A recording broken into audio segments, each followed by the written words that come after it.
أبو موسى أشعري صحابيكي بيغمبري خواب صلى الله عليه وسلم سەرمەرگی نزیک بووە لە هۆش خۆی چوو هۆشی هاتەوە بە مناڵەکانێ فەرموو یا ئەبنائی تەذەکەروا صاحب الرەغیف ئەی مناڵەکانم پیاوی کولێرەکەتان لەبیر بێ پیاوی کولێرەکەتان لەبیر نەچێ کە هۆشی هاتە وتیان باوەجیان تۆ کە لە هۆش خۆتە چوویت ئەوت پیاوی کولێرەکەتان لەبیر بێ ئەم پیاوی کولێرەیە چییە؟ فەرمێ کوڕەکانم ئێستا دەمی پێش ئێوەیە پیاوێک هەبوو ڕاهیب بوو بەس عیبادەتی خوای گەورەیە کرد لەناو سۆمەعەیەکا کە هی بوو 70 ساڵ لە ماڵێکا لە ئەشکەوتێکا عیبادەتی خوای گەورەی کرد چەند 70 ساڵ لەناو یەک ئەشکەوتە بە تەنیا لە تاریکیە عیبادەتی من نازانم پیاوە چی کردووە چۆن ژیاوە چی وتووە چۆن ئۆقەی گرتووە چۆن ماوەتەوە ئێمە شەوێک کە 2 سەعات دەمێنینەوە بەلامانەوە چەند زەحمەتە 70 ساڵ تۆ لە یەک ئەشکەوتە عیبادەتی خوای گەورەکەی بەبێ کەس بەبێ دەر بەبێ خێزان بەبێ مناڵ بەبێ پێخۆر بەبێ لایت بەبێ مۆبایل بەبێ ئینتەرنێت بەبێ کتێب 70 ساڵ فين پاش 70 ساڵ هەموو ساڵێ ئەهاتەوە بۆ ناو شار و بۆ ئەوەی کە ئیسراحەتێ بکات و نانێ بکڕێت و بگەڕێتەوە بەشی ساڵێک فێمێ ئەم ساڵە کە هاتە خوارەوە لە ناو بازار چای بە ئافرەتێ کەوت سەرنجی لێدا و وەکو پێشتر ئافرەتی نەبینی بێ ئارەزووی بۆ بزوا و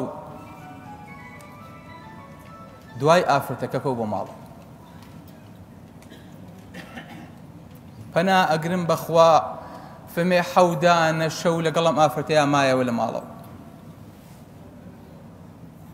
دوای 7 ڕۆژ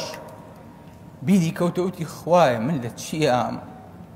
من لە چۆ بووم بۆچی هاتم تووشی چی بووم ئەم ئینتەرنێتە بوا بەڕووما کرایەوە ئەم ڕسمە خراپە بۆ هاتە سەرم شاشەیە ئەم کۆڵم بۆچی بۆ هات خوایە 70 ڕۆژ یعنی من ئەوە بەنج بووم ئاگام لە خۆم نەبوو فمێک هاتە دەرەوە لە ماڵەکە بە گریانەوە هات جا فەرمێ هەر هەنگاوێک هێنا و سوزدەیەک برد بۆ خوا هەر هەنگاوی ناو هەر سوزدەی برد هەتا وەکو دوور کەوتەوە لەو شارە سەری خۆی هەڵگر نەیزانی بەرەو چۆ بچێ خوایە 7 ڕۆژە خەریکی چیم 70 ساڵ عیبادەت ڕێگری 7 ڕۆژی لێ نەکردم ئەوەی ترسی لە دڵی تۆ دروست نەکردم کە بتوانم 70 ڕۆژ خۆم بگرم هەنگاوێک و سوزدەیەک هەڕۆی هەتا گەیشتە کۆمەڵێ فەقیر کەسێک دەکرد کۆمەڵێ فەقیر لە کەلاوەیەکان دە کەسێکن سەریان کردۆ بە یەکا و پێکەوە ئەژین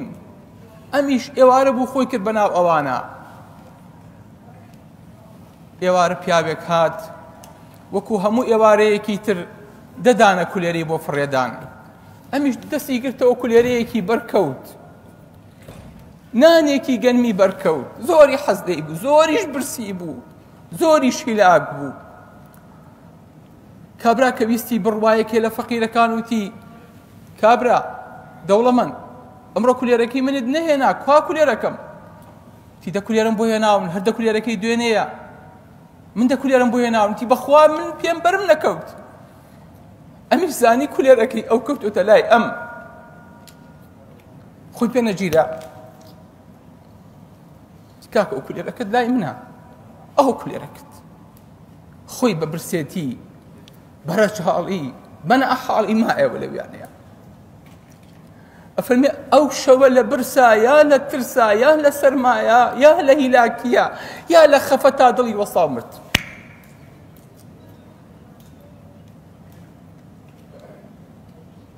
ئەمە خاتمەکەی چوە بەردەستی خوای گەورە تەرازویان بۆ هێنا کردەوەی 70 ساڵ عیبادەتیان بۆ خستەیە تای تەرازوو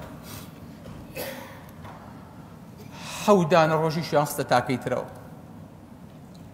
تەسەورەکەن 70 بەرامبەر 7 چی بکە نا حوت شەوەکە قورستر بوو لە 70 ساڵەکە. هەستی کرد تیا چووە 70 دانە ساڵ بەرامبەر بە 7 شەو خەرەبووی نەکردەوە نەخێر. دوای ئەوە 70 ساڵ عیبادەتیان لا برد، یەک کولێریان هێنا خستیانە بەرامبەر بە 7 شەوەکە، کولێرەکە قورستر بوو. ئەمجار جای فەرموو کوڕەکانم تەذەکەروا صاحب الرەغیف. زۆر جار ئەم نانە ئەم سەدەقەیە لە کردەوەی 70 ساڵی قەدێ باشترە. لەبەرەوە دڵتان بە کردەوەکانی خۆتان خۆش نەبێت، چونکە خوای گەورە نازانێ بەچی ئەتبەخشێ، بەچی لێت خۆشە بێ. سبحان الله. تەذەکەروا صاحب الرەغیف. بیلە خاوەنی ئەمە بکەنەوە.